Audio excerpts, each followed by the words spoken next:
একটা প্রধানমন্ত্রীর কিছু জেনারেল নলেজ থাকা উচিত। কিন্তু ভারতের প্রধানমন্ত্রী নরেন্দ্র মোদী একটা অজমূর্খ। খুব কম জ্ঞান আছে এই প্রধানমন্ত্রীর।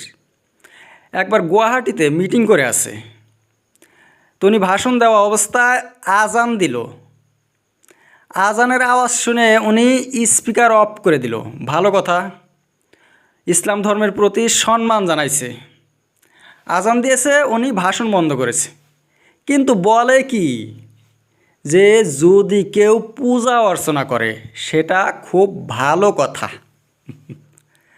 স্পিকার বন্ধ করে উনি বলে যদি কেউ পূজা করে সেটা ভালো।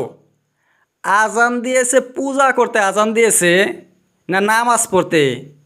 মুসলমানরা যে পূজা করে না, নামাজ পড়ে, এইটাও মোদির মাথায় নাই।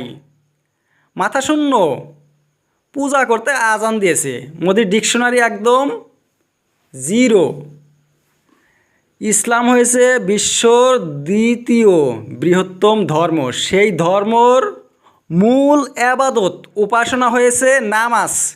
কিন্তু সেই নামাজ শব্দটাও মোদি জানে না, যদিও আরবিক শব্দ, বাংলা হিন্দি সব ভাষাই নামাজই বলে, কিন্তু মোদি বলছে পূজার কথা। আর যাদের নলেজ কম তারাই তো ঝগড়া বিবাদের মধ্যে এক নম্বর।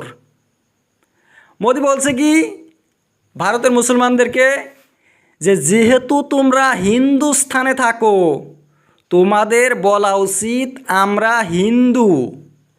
মুসলমানদেরকে, মুসলমানরা বলবে তারা নাকি হিন্দু, আমি মুসলমান বলতে হবে আমি হিন্দু, কারণ আমি হিন্দুস্থানে থাকি। কেমন কথা? হিন্দুস্থানে থাকি আমরা হিন্দুস্তানি, ভারতে থাকি আমরা ভারতীয়, তারপরেও কী জন্য বলতে হবে আমরা হিন্দু? আর হিন্দু হিন্দু বললেই কি দেশ এগিয়ে গেল? আমেরিকা, অস্ট্রেলিয়া, রাশিয়া যে উন্নত হয়েছে এগুলো হিন্দু মুসলমান করে হয়েছে? আমেরিকা রাশিয়াতে ধর্মর তো কোনো খবরই নাই, কিন্তু মোদি ধর্মর রাজনীতি করে, কিন্তু ধর্মর বিষয়ে কোনো জ্ঞান রাখে না।